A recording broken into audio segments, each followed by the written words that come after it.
So if you want to make this file offline, oyagala kugikozesa ng'oli offline, ojja kati eno si ye file yeno gye tukoze, ojja wano onyiga file n'ogizza mu templates kati n'ojja wano bw'oti. Olaba obuntu buno busatu bukujja.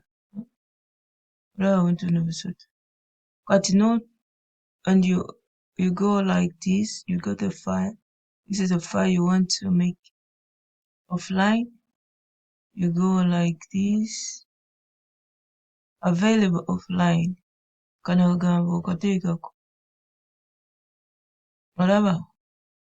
Available offline. Ekyo kitegeeza nti obeera nga toli ku internet osobola okugulawo file eno n'ogikozesa.